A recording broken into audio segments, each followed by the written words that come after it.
and his book, The Language of Liberty, which is a very appropriate book for the times.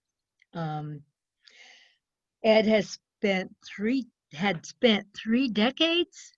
Now, this sums it up, but it's a lot to sum up in one sentence. Working in educational publishing, textbook writer and editor, mostly in history and social studies. See, one sentence, 3 decades. That's pretty amazing, isn't it? I'm sure there's a lot more to it. His previous book, American Georgics, Writing of Farming and the Land, was published by Yale Press and won honorable mention at the New England Book Festival. So that's great. Then this one, who knows where it's going to go. Anyway, in all his time, during those decades, that's when he really understood how important language is. And I believe that's probably the impetus behind this book. But I'll let you tell, Ed, because that's who they're here. That's who everyone has come to listen to. So presenting Ed Hagenstein, taking it over. Yeah, okay. Thank you very much, Susan. And thank you so much for the invitation to take part. It's really terrific. I should say that this is really the first time I've done this. I hope there won't be any glitches, but I am new to this. By way of opening to talk about this a little bit, it's interesting that you did mention the work that I did in educational publishing and how it actually did give an impetus to this work, The Language of Liberty. I often worked on social studies projects, books that, standard books in schools, your kids or nieces, nephews, whoever probably read some of the books that I've worked on. And one of the typical things we used to do for social studies books is have key terms in every chapter and every lesson and give very, very brief definitions of these terms. And so if you were working on a lesson on the founding of the United States, you might have a sentence that says something like, the founders of the country wanted to establish a democracy, and then you would insert a one-sentence description or definition of what democracy is. Democracy is a system where the people hold sovereign power or something like that. And I think I was a little bit frustrated back when in doing that sort of work, because a one-sentence definition of something like democracy or constitution is inevitably going to leave a little bit out. And so my mind was working from that starting place toward thinking about this project in the end, where in effect, I'm doing the same thing. I'm looking at the key terms of our democracy and wanting to say a lot more than one sentence worth about them, to explore them a little bit, flesh them out, and give them give readers a much fuller understanding of what these terms mean, where they've come from, how they apply to our, not just in a kind of very abstract way, but how they apply to our own, to our system. And so that was the impetus of the book. And that's sort of what I've wound up with. The book includes 101 terms. They were chosen to be, in my own mind, I thought of it as sort of full spectrum. Some of the terms are rather narrow and technical. Terms that we hear fairly often, a term like committee, in talking about Congress, who knows what a committee is exactly, or a term like majority leader, which has a fairly narrow definition, or a term like veto. So some of the terms are narrow and fairly small bore in a way, but I wanted to do a full spectrum so that the terms that I address in the book include much more philosophical terms as well. So terms like equality or liberty, rights, justice, sort of the broader, more philosophical terms. And so I was aiming, as I say, for full spectrum, with the idea that if you read every term in the book, if you read the book all the way through and absorbed all the information there, you'd have a pretty good notion, hopefully a much better notion, of how our government works, sort of understanding it one term at a time, putting all those terms together. You would see, get the full picture. I've described it from the start as sort of an owner's manual for American citizens, an owner's manual for their government. And so that's the real goal of this book, to understand the system word by word, bit by bit, and get the full picture that way. So that's the aim of it. And in a moment, I think what I'll do is just, I'll start reading from a few entries and give people a taste of what what's actually in the book, the content. Before I do, though, I thought it would make sense to give a sense of how I've, structurally, how I've addressed each term. And they all fall into a certain pattern. One thing is that I open, with each term, I open with a quotation. And these are quotations, obviously, from other people. I collected them all along as I was reading for this project.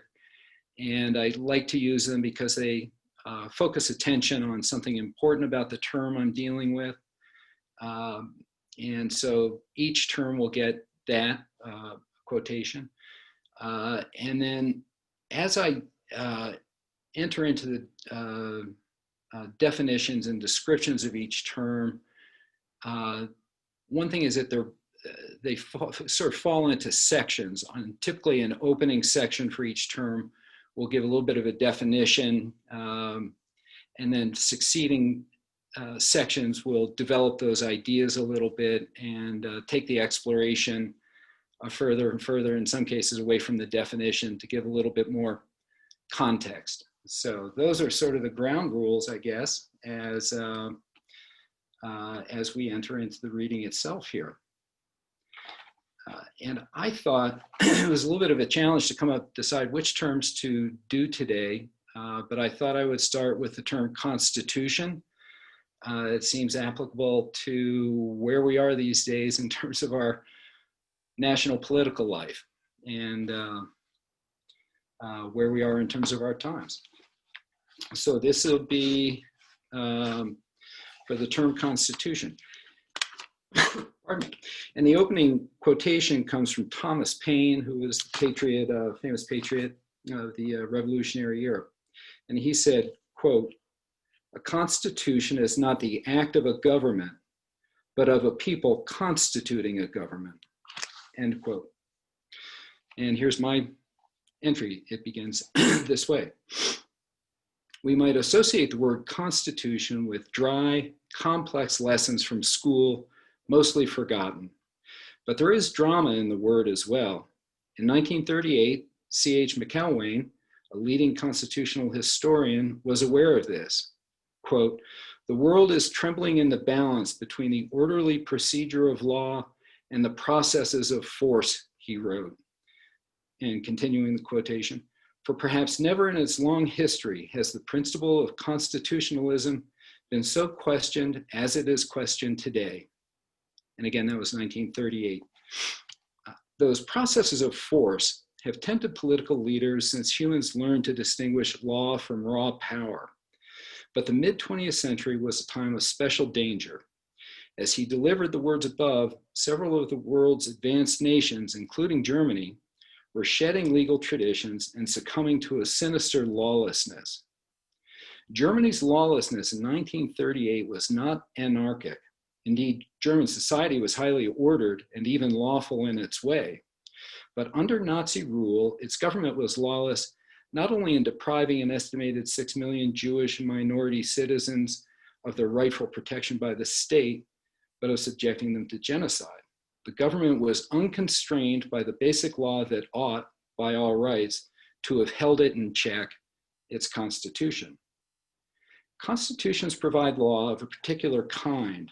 They embody the fundamental law of a state or nation, the law that establishes government and guides the making, execution, and judging of laws by which a society rules itself. If it is decently just, a constitution will enshrine an even-handed respect for the people ruled under it and render invalid laws that violate that spirit. McElwain put it this way, quote, "Constitutionalism has one essential quality. It is a legal limitation on government. It is the antithesis of arbitrary rule. Its opposite is despotic government, the government of will instead of law." End quote. By imposing an authority above the government of the moment, constitutions check the force of popular feeling when the public's temper runs high. With the example of Nazi Germany in mind, McElwain put it strongly. The existence of constitutions, quote, "leave open the possibility of an appeal from the people drunk to the people sober," end quote. And constitutions exist as a final barrier, quote, "if individual and minority rights are to be protected in the periods of excitement and hysteria from which we are unfortunately not immune." And that's the end quote, and that's the end of the first section.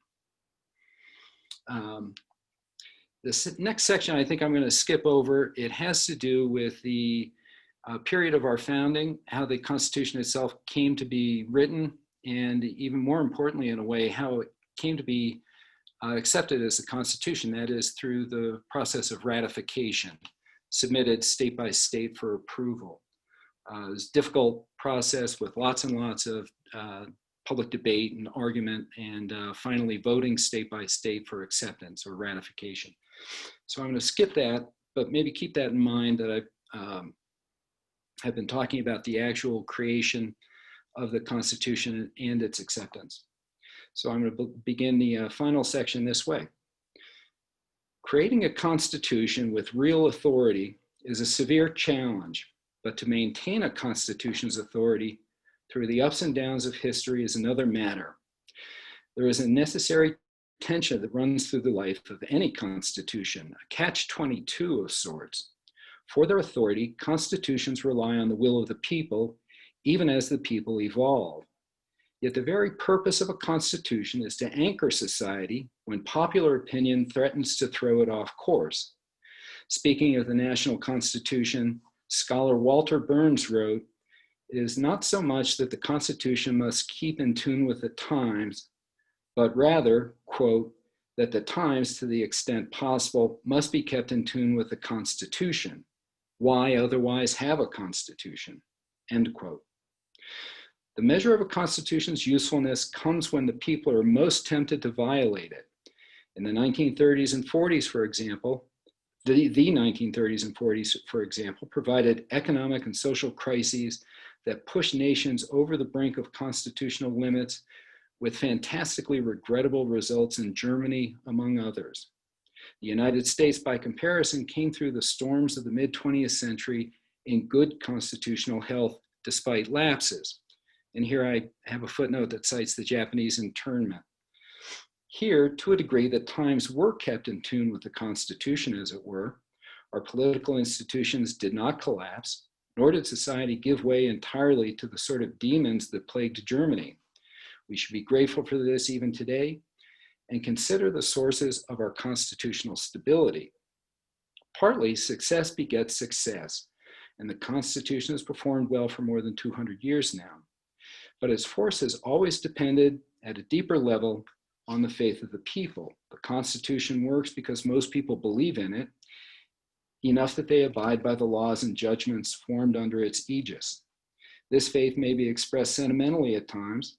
Henry Estabrook, a New York attorney early in the 20th century, paid tribute to the founding document in these terms, quote, "Our great and sacred Constitution, serene and inviolable, stretches its beneficent powers over the land like the outstretched arm of God himself. O marvelous Constitution, magic parchment, maker, monitor, guardian of mankind," end quote. Such expressions may be no less genuine for being sentimental, and the Constitution depends in part on such conviction. But we shouldn't place too much faith in the magic properties of any constitution. The liberties we sustained through the crises of the mid-20th century had deeper roots than any document, and those roots must continue to be nourished if they are to remain vital enough to hold fast in whatever storms the future likely holds. And that's the end of the entry on Constitution.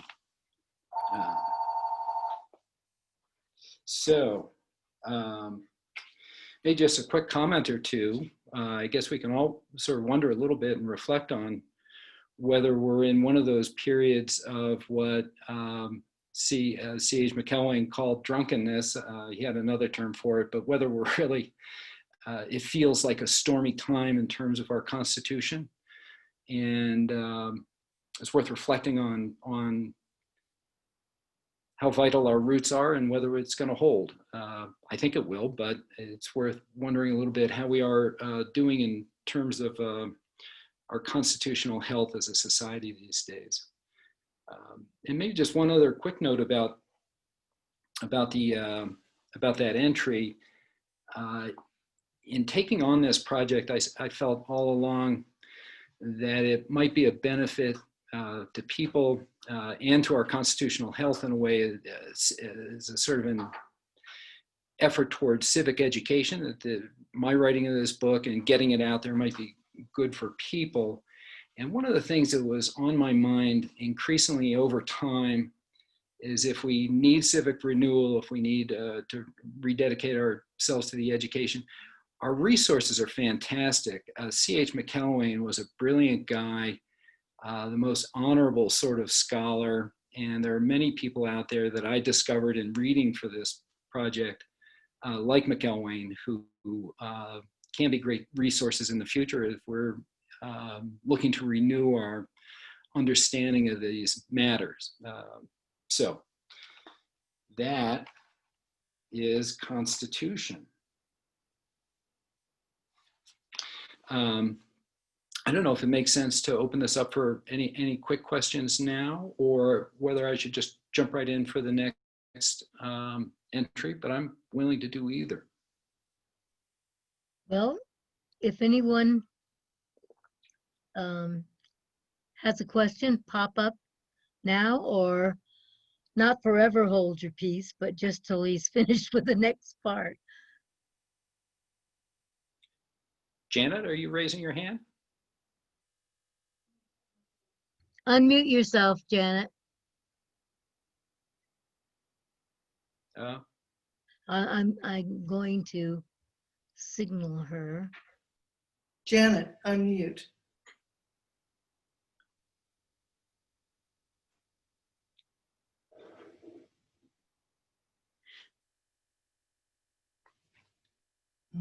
Well, Janet, can you hear? You're muted and we can't hear you. You're muted and we can't hear you. Okay. Can you? There you go. I'm so sorry. I didn't notice that happened. I just wanted to say how beautifully this was written. And I just got my copy a couple of days ago. So I've only really read two little short sections. One was the first one. And then what was the first one? Forget. Anyway, administrative state. Yeah. And then I just happened to read the Attorney General one. And I just was so amazed, first of all, at how well structured it is and how beautifully written it is, but that how much I learned. You know, I just learned so much from each of those little short segments. So I'm really looking forward to reading all of it. And I really like the one you just did on Constitution. That gives it just the historical context and the everything. This is really valuable. I'm just really impressed. Anyway, that's okay. Thanks. So yeah, go ahead, Ed.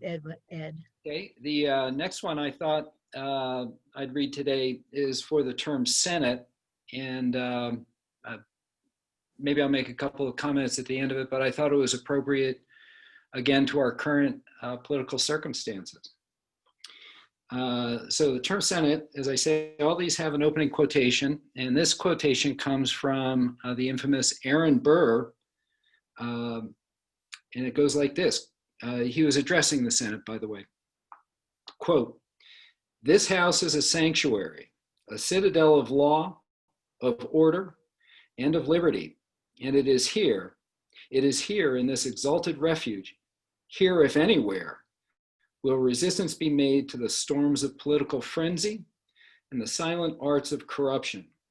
And if the Constitution is destined ever to perish by the sacrilegious hands of the demagogue or the usurper, which God avert, its expiring agonies will be witnessed on this floor." So that was from Aaron Burr. And my own take on the term Senate begins this way. These words come from a farewell speech Aaron Burr made in 1805 as he left the vice presidency and his office as president of the Senate. In the speech, Burr paid tribute to the Senate as a, quote, sanctuary, free from political corruption. There is rich irony here. While Burr was defending the Senate as a citadel of law and a bastion against corruption, he was at the heart of a great, quote, political frenzy, end quote, himself, having recently killed the great Alexander Hamilton in a duel. To Hamilton, Burr was the sort of corrupt schemer who presented the gravest of threats to democracy. If Hamilton was right, Burr was exactly the demagogue and usurper that Burr warned against in his farewell. Whatever Burr was, however, he was no fool, and his tribute to the Senate made perfect sense to those who were present that day. Indeed, many senators were overcome by Burr's words, openly weeping by the end of the speech. They understood and embraced Burr's vision of the Senate's unique role in protecting the nation's government from corruption. Without it, many in the founding era feared the federal government might drift away toward tyranny. The Senate was to be, in James Madison's words, quote, the great anchor of the government, end quote. That's the end of a section, and I'll begin the next section now. The Senate was created by the Constitution, which calls for a bicameral legislature, that is, a legislature made up of two separate bodies. The Constitution calls for the Senate to be made up of 2 members from each state, giving a total of 100 senators today.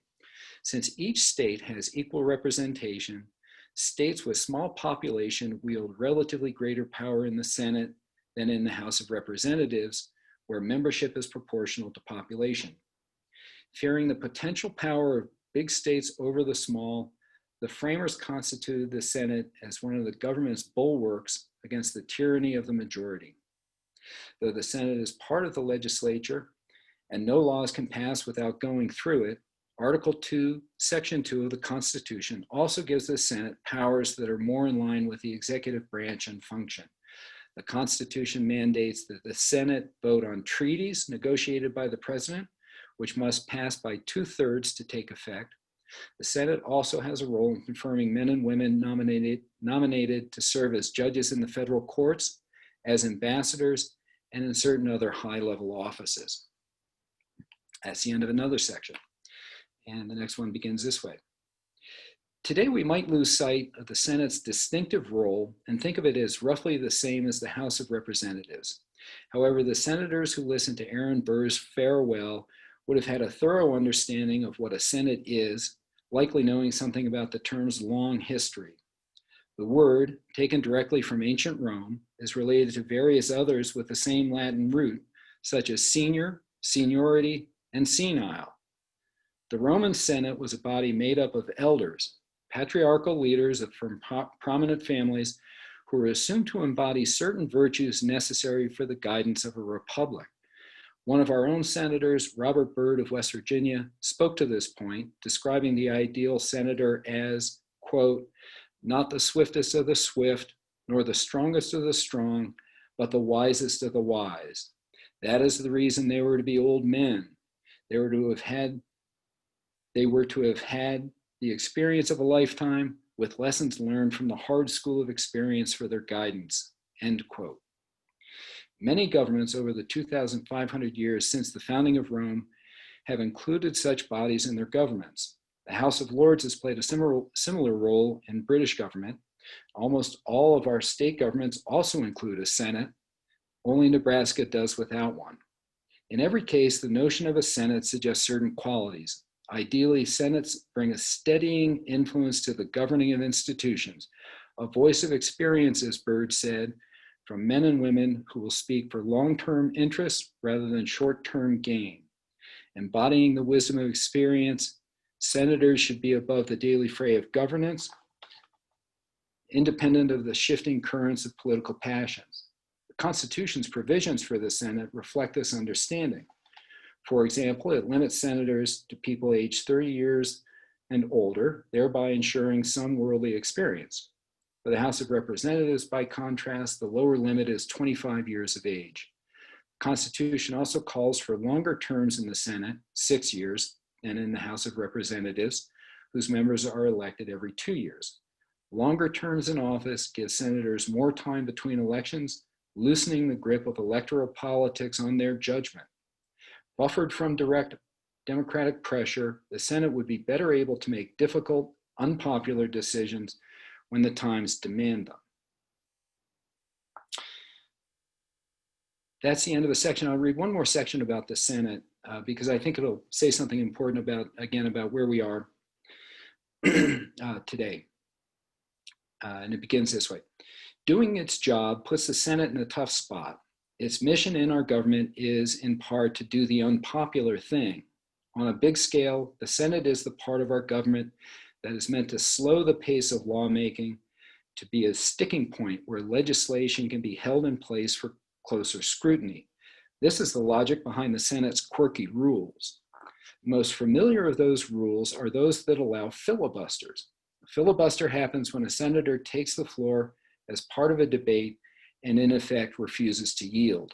According to Senate rules, the speaker can go on indefinitely and can only be stopped by a 3/5 vote for, quote, cloture, unquote, at least for ordinary legislative business.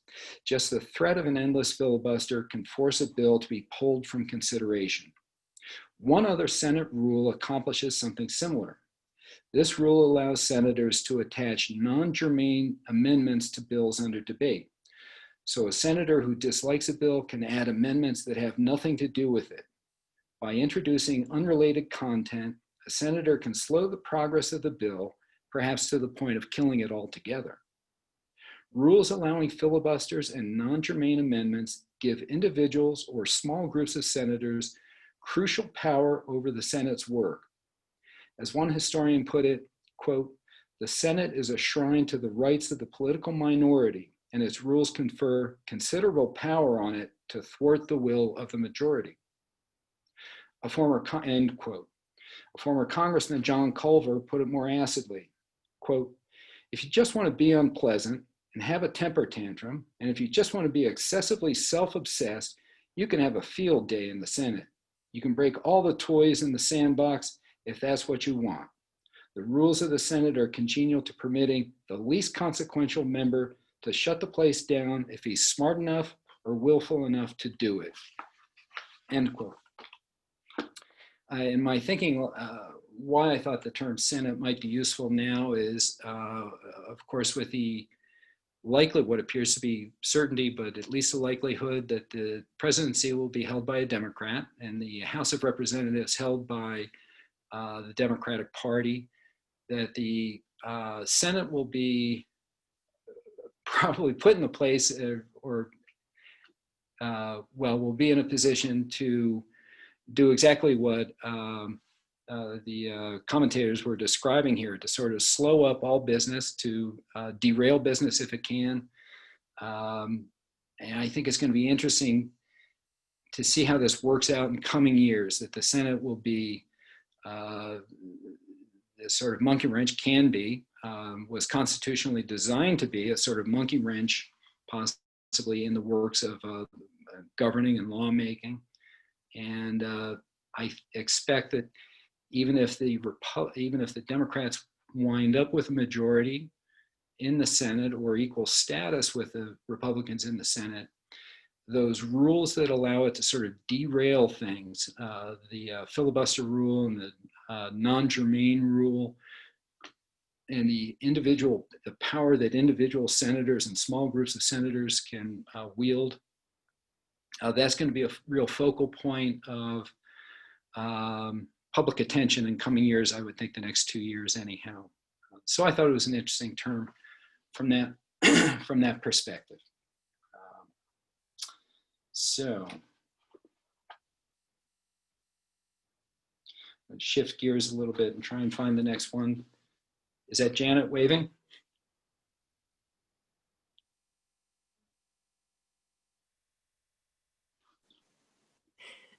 Am I unmuted? I can hear you now, Janet. Yeah, Oh, you're, okay. you're clear. Yeah. So I had forgotten this, or once I learned it in civics class, decades ago. So even if the 2 Georgia senators end up getting in, and then the tiebreaker is the vice president, that's not going to help with regard to the filibuster, which needs 3/5 of a vote to end. Is that? The filibuster rule is been under pressure to change. It was, I think, it used to be 2/3. Maybe it's now 3/5 to override it. But there was a split between how the filibuster and cloture work in cases of federal court nominees, which no longer, effectively, there is no more filibuster there. You only need 50% to shut down a filibuster in those cases, the nominees. For legislation to continue, the filibuster still works for legislation. You still need 3/5, I think it is, to close down a filibuster when it's a law that's being discussed and possibly passed. So the filibuster is still in effect for legislation, but I don't think it is in effect. It doesn't really work anymore for court nominees, federal court nominees. And this is one of the reasons. This was actually came about.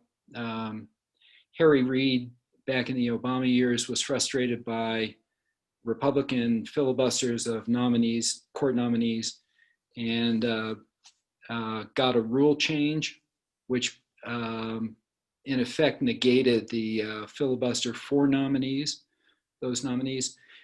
And now you've seen in the more recent years, with the Republican majority over the last 4 years in the Senate, the Democrats haven't had the filibuster to use as a weapon against the court nominees coming from the Trump administration and going through McConnell's. That's why there's been, McConnell has been able to confirm so many court nominees, both at the Supreme Court and at the lower federal courts. And that's because the filibuster was in effect done away with for those cases. Yeah. Okay. Wow. Yeah. Thanks. Sure. I hope that clarifies more than it obscures. Yeah. Thank you. Sure. I thought that for the next entry, I would read one that is especially for the Arizonans here. It's the term caucus. And the opening quotation comes from Mo Udall, the Arizona representative, famous guy back in his day and at one time presidential candidate.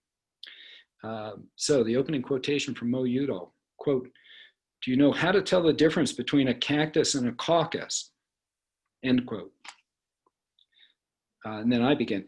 The origins of caucus are obscure. Historian Alvin Josephy Jr. traces it back to the Powhatan people of Virginia, from whom early English settlers picked it up. To the Powhatans, Josephy says, caucus meant counselor.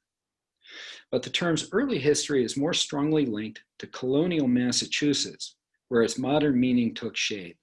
There was a caucus club in pre-revolutionary Boston, a group that met for drinking, smoking, and talking, with the talk inevitably turning to politics. In time, the club grew into a semi-secret society in which talk turned to activism. Samuel Adams was a caucus club regular, and it was in the milieu of such underground political gatherings that Adams and his Liberty Boys planned the Boston Tea Party. The word's essential meaning is found here. A caucus is a meeting of a political party or faction in which members plan ways to advance their causes. However provincial its origins, the term caucus is now used in countries around the world: Australia, South Africa, New Zealand, even Nepal. In today's news, at least in America, the caucuses most often mentioned are those of the United States Congress, and the origins of the congressional caucuses shed light on the term's meaning. In the earliest years of the US government, Secretary of the Treasury Alexander Hamilton came up with a highly ambitious plan to solve the nation's deep financial problems. To translate his plan into action, however, Hamilton needed Congress to pass the necessary laws. So he met in private with sympathetic congressmen to plot a strategy for passing his program. Under Hamilton's guidance, they drafted specific legislation, decided who would introduce it, and how supporters would defend the plan in debate. This is typical caucus work. Hamilton had plenty of opponents, and they included powerful figures. Secretary of State Thomas Jefferson was one, as was James Madison, then the leading figure in the House of Representatives. To counter the Hamiltonian program, these opponents also began to meet privately and plan how to foil it. In the efforts of these two camps, we see the origins of the caucus in Congress, as well as the origins of our first national political parties. Caucuses today have much the same function. Both Democrats and Republicans have caucuses in each house of Congress, though the Republicans call theirs conferences rather than caucuses. These caucuses gather behind closed doors to set legislative goals, discuss how best to defend their policies before the public, vote for party leaders, and of course, plot ways to thwart their partisan enemies.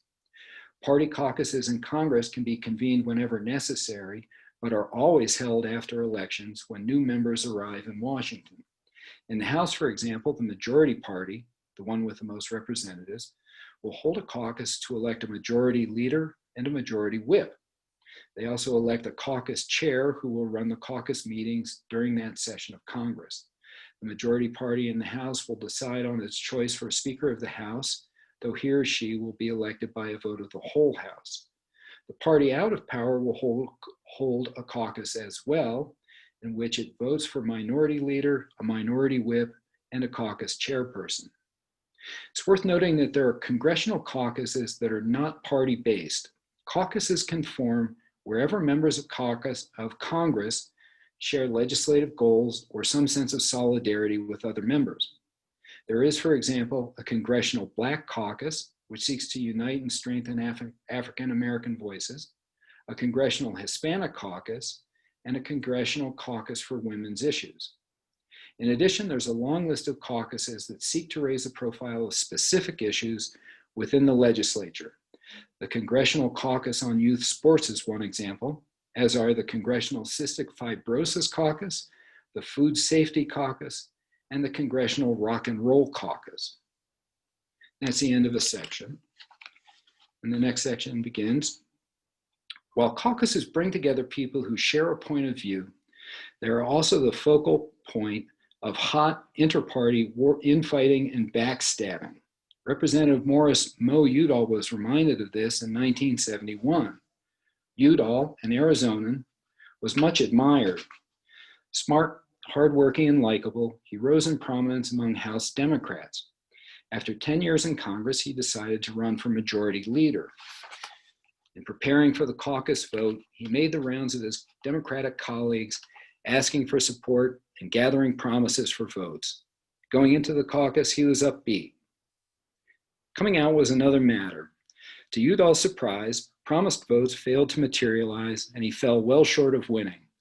Despite losing, however, he retained his sense of humor. In a press conference afterward, Udall asked reporters a rhetorical question: "Do you know the difference between a cactus and a caucus?" Not waiting for their reply, he answered himself, quote, "With a cactus, the pricks are on the outside," end quote. And that's the end of the entry on caucus.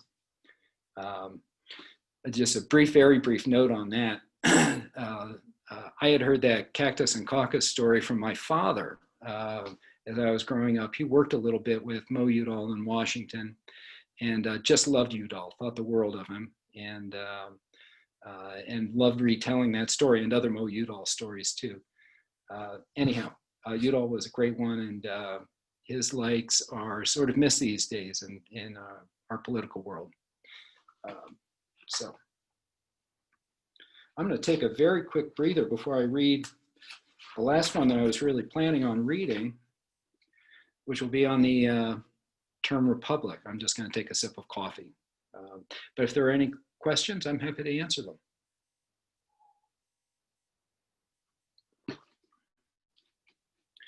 Udall ran for president in 1976, and it was I was, I suppose, 13 or 14, and it was a fantastic race to watch. There were all kinds of fascinating things going on. That was the year Jimmy Carter came out of nowhere to win the nomination. But there were all kinds of prominent people within the Democratic Party, Scoop Jackson, and a strong populist from Oklahoma named Fred Harris, and all kinds of interesting personalities, very colorful. And I think George Wallace was also running that year. Really totally fascinating for somebody my age who could absorb at least some of the political posturing and people trying to find a lane and what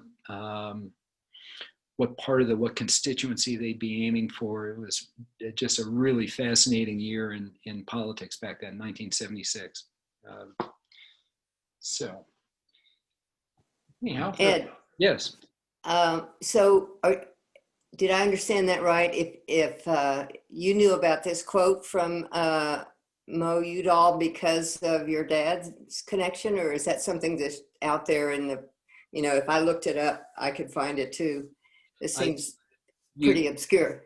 It's a little obscure. You could find it. I found that exact retelling of it in a memoir by a congressman named David Obey. But I did hear it first from my father.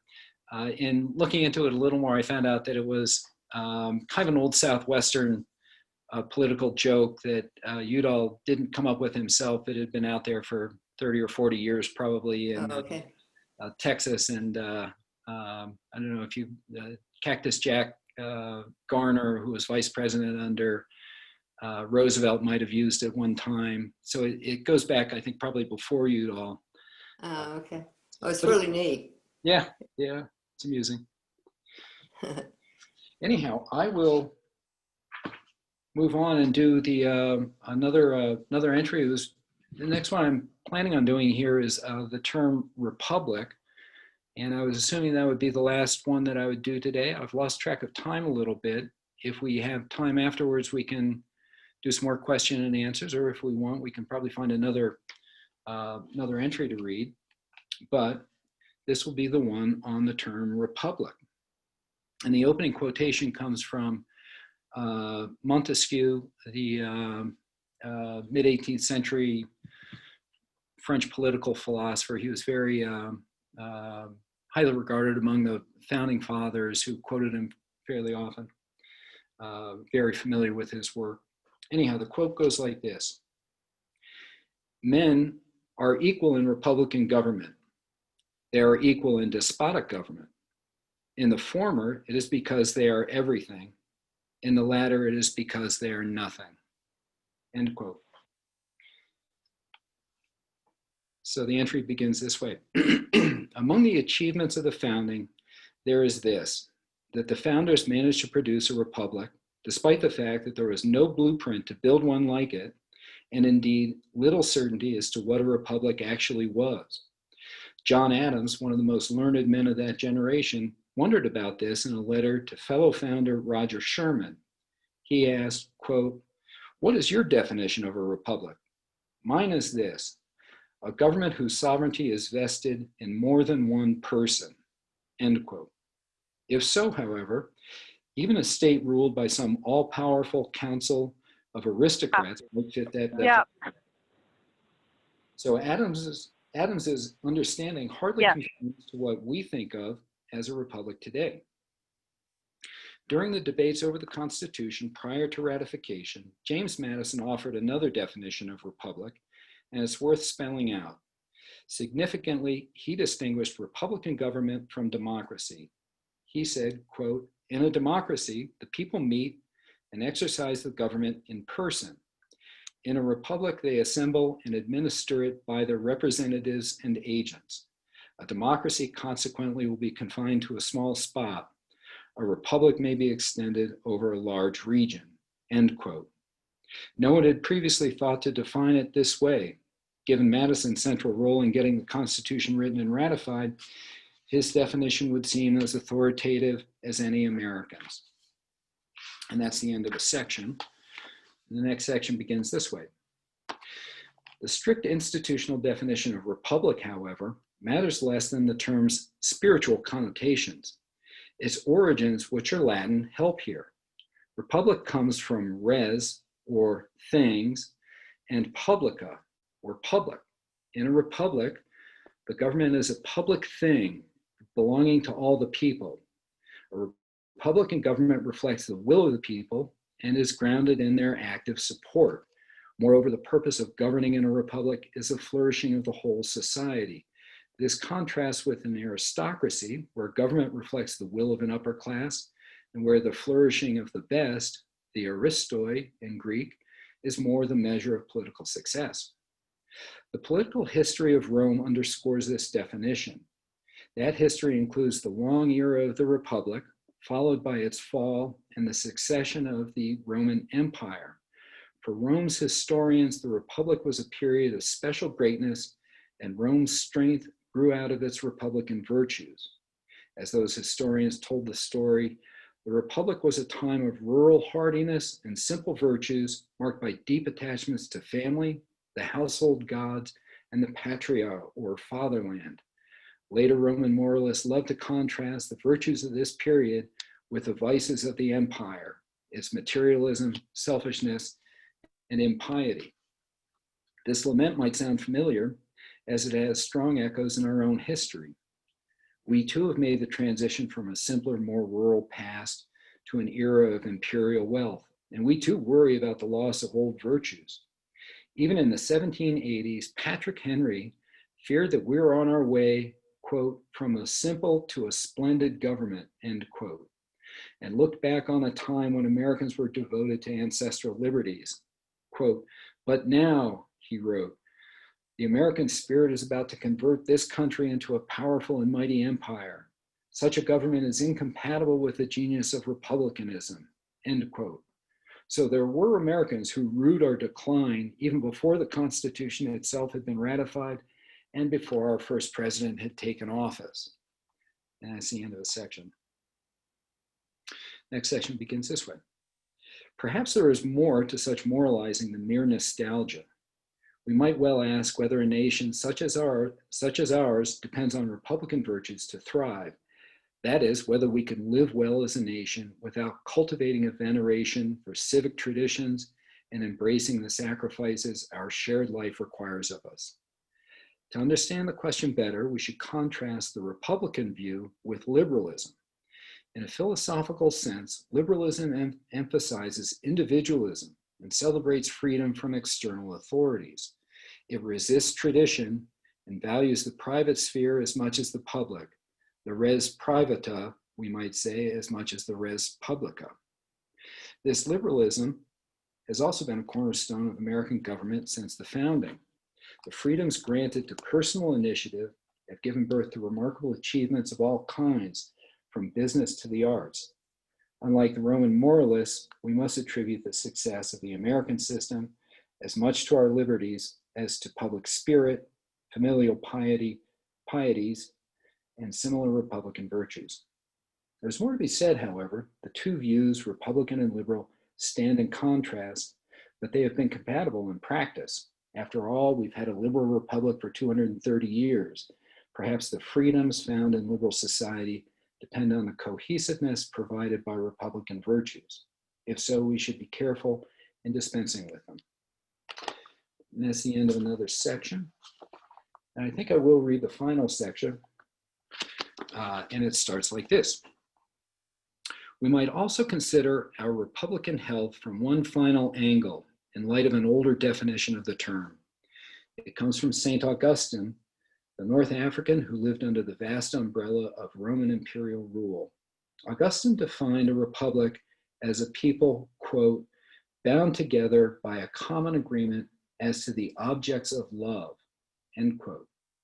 Augustine was fully aware of the traditions of the old Roman Republic and its devotions to family and fatherland. He was also intimately involved with the growth of the church, which had its own objects of love and formed something like a separate republic within the decaying Roman Empire. With Augustine's definition in mind, we might take stock of America's health as a republic. Republics depend on two fundamentals, according to Augustine: unity and love. As to unity, the great size and diversity of the United States presents a difficulty. Affluent Manhattanites have their own devotions, their values, aspirations, religious and political affiliations, and so forth. Their devotions differ from those of, say, African Americans in the Deep South, from suburbanites around Midwestern cities, and from our many immigrant communities. Likewise, the culture of our academic archipelago differs from that of our military bases, and both differ from the similarly scattered subculture of our prisons. We are a profoundly diverse nation, and though we celebrate diversity on bumper stickers, we should understand that deep diversity poses a natural challenge to the shared devotions of any republic. As for Augustine's other Republican fundamental, love, we will find cause for concern anytime we check on the news. Yet love is a strong force in its own right and often binds us in unseen ways. We may love each other more than we realize, as we see in times of emergency. Still, we live in a time of obvious social discord. That being the case, we would do well to remember words spoken by one hero of our republic in another time of deep division. Quote, "We are not enemies but friends," Abraham Lincoln said in his first inaugural address. Quote, "Though passion may have strained, it must not break the bonds of our affection. The mystic cords of memory, stretching from every battlefield and patriot grave to every living heart and hearthstone all over this broad land, will yet swell with the chorus of the Union when again touched, as surely they will be, by the better angels of our nature," end quote. And that's the end of that entry. So. You want to open it for questions yet? Yeah. Or people have been asking questions all along, Oh, okay. but maybe they aren't. Maybe they're just too fascinated. Well, I'm ready to So- answer this. There was something I was going to, there was something that Well, flitted. go ahead and read it while they get their questions together. Well, I'll see if I can remember. There was something I was going to say, but it sort of flitted through my mind, and now I'm not getting it back. Anyhow, I apologize about that. I'll see if it comes to me. Anyhow, I'll field questions if there are any out there. People want to unmute themselves and comments and questions. I imagine he raised quite a few that you've been sitting on. So, Ed, I had a question. What was the most difficult Liberty word to write? It was the most challenging, and for what reason? Jim is a good friend. Hi, Laura and Jim. Jim, you might even recall Christmas time a few years ago when I had just started actually writing. This probably would have been Christmas of 2016. And I was struggling, having a lot of trouble writing an entry for the term justice. I wasn't sure what I wanted to do. I had written quite a bit out, tore it all up, threw it out, started over, threw it out again. I was really sort of fumbling around. And it took me a while to really decide what I wanted to do with that. So the term justice was, I remember in my mind, it was particularly challenging. One of the things I actually did with the term justice was to write out, I was trying to come up with a kind of an anecdote or an example of some sort that might illuminate the fact that life is sort of unfair and not always, doesn't always present justice to us. and I had this story I told, a made up story about a Japanese sculptor or something. It was very amusing to me. I thought it was very funny. He was a terrifically talented, and yet everything he did was actually really terrible, and nobody would pay any attention to his work. I thought that was terrifically amusing, but when I reread it, and I had a great time writing it, but as soon as I was done, I realized how unusable it was, and I had to throw it all out. And anyhow, that was one that I remember as being kind of a struggle to get my arms around. The term socialism was also one that I struggled with a lot and rewrote several times. So that was a challenge. Thank you. Well, I think some of these, maybe socialism and justice ought to be somehow put out there into the public arena right now so that people can really understand a lot more about these terms. I mean, I think it's really valuable what you've done. A huge amount of research, I'm sure, went into each one of these little segments. But I haven't read the one on socialism. I'm going to do that one next. But that's certainly misunderstood, I think, in our public arena right now. I tried in dealing with any of the terms that were, pardon me, sort of ideological, like socialism, liberalism, libertarianism, conservatism. I tried to approach them in the kind of screen out as much of the political, the polemical side of it, screen that out as much as possible and treat them sort of analytically. To the degree possible, I wanted to treat them in ways, at least to start out with, that proponents would find acceptable. I didn't want to define socialism in a way that socialists wouldn't recognize this, and I wouldn't want it to be done in such a way that their first response would be, well, that's not what I'm talking about when I use that term. Likewise for the other terms as well. So I tried with those, like I say, to screen out the polemical part and to try and do it sort of forensically and cleanly and not gob it up with my own opinions as much as possible.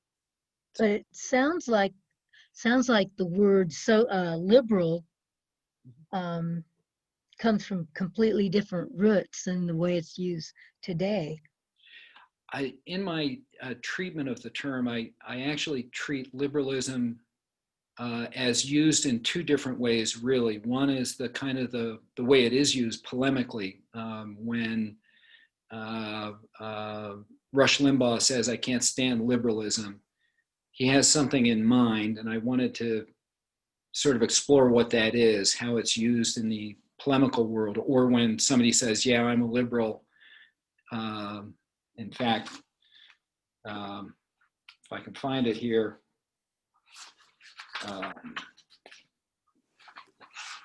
quickly.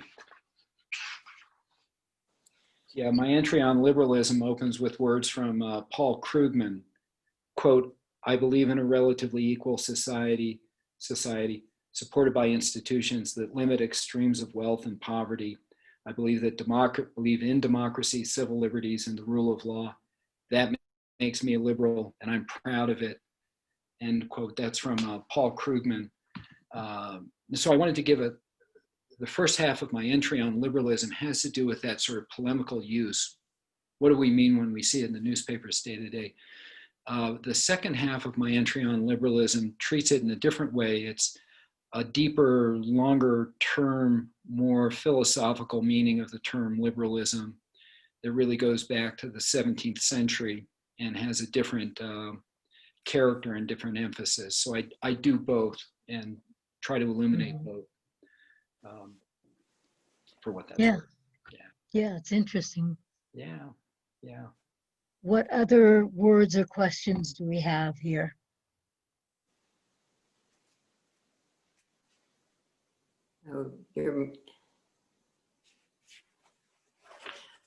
Well, I have this general question about how can we get how can we get civic education back into our country? You know, I guess there aren't civics courses anymore in public school. Is that right? I had to take one in middle school, Yeah. right? Yeah. It seems like this ought to be the textbook in high school and for a lot of people, for a lot of young people. Well, I'll say a couple of things about it. First, as the old saying goes, from your lips to the ears of God, I wouldn't mind seeing my book in every classroom in the universe. I will say that I think there's a real concern these days that we somehow lost the thread in teaching civics somewhere along the way, and that it's killing us these days, that there's a real problem. And I think enough people feel that way that maybe there will be some sort of effort to revitalize civic education. And that's why I would hope so. And I would certainly like my book to be a part of that in whatever way possible. I'll tell a funny story. When I had finished writing a number of entries, my publisher, who's located in Montpelier, Vermont, wanted to get response from independent readers to some of the material I had written. So he sort of searched around, put on a electronic bulletin board in his neck of the woods. Is anybody interested in taking a look at this? I'm interested in getting responses from people who would have an interest in it. And he had one respondent who did read a few. And she made these really lovely comments, very nice. And I appreciated it and wound up in touch with this woman. And it turned out that she was a 96-year-old ex-nun who had actually taught 8th grade civics to Senator Patrick Leahy, who is no spring chicken. He's about 84 himself. And I thought I love this, that I actually got sort of positive comments from somebody who taught civics to one of the oldest politicians in the country. I thought that was pretty funny. Great. Yeah. Quite a story. Yeah. I think, I don't know, what's the possibility of sending a copy of this to each of the senators and House of Representatives members, you know? I had a very nice comment from another person in Vermont who said exactly the same thing. Everybody in the American Congress and in the White House ought to have a copy. And The White House, yeah. I like that too. I'm not quite willing to part with my copies and send them off. It probably would need to be a book on tapes, which isn't on tape, but it. Yeah. I actually sent a copy to my Senator Tom Udall, hoping that he would offer a blurb, and might be sort of hooked into it with the Mo Udall story. But alas, I never heard back from him. So. Oh, darn. Yeah. Too busy. He's busy. Yeah, I think they are. Yeah. Yeah. They probably screen mightily. Yeah. So it probably never even reached him. I'm pretty sure that's right. Yeah. I didn't take it personally. So. Well, on your website, there's certainly a lot of nice reviews of the book. I thought that, you know, from a whole variety of people. I thought that was great. Yeah. I got some very nice comments, and yeah. So I was pleased by that. Yeah. Well, does anyone else have a comment or question? This has been a wonderful presentation, and it went by so fast. I just looked at the time, like, whoa. Yeah. I appreciate it. Thank you very much. And if you don't have the book, it should be in everybody's library, their personal library. I don't mean the one downtown. And if you want to tell people about this recording, we should probably have it up on our YouTube site by the end of the week. And I'll send you a copy of the link.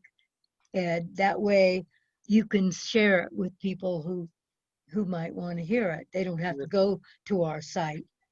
And it should be there, I don't know, as our webmaster said, who knows, till the end of time. Until so thank you again, and thank everyone for coming. I know that you are pleased because it was a wonderful presentation. I learned a lot, and every time I almost had a question, you would answer it or someone else would ask it. So that's always a good sign. Yeah. All right, if we don't speak up or I want to say thank you so much, Ed. That was beautiful and really thoughtful and intelligent, and I really appreciate you closing with the Abraham Lincoln quote. That yeah, was really sweet and timely. Yes. Thank you. yes.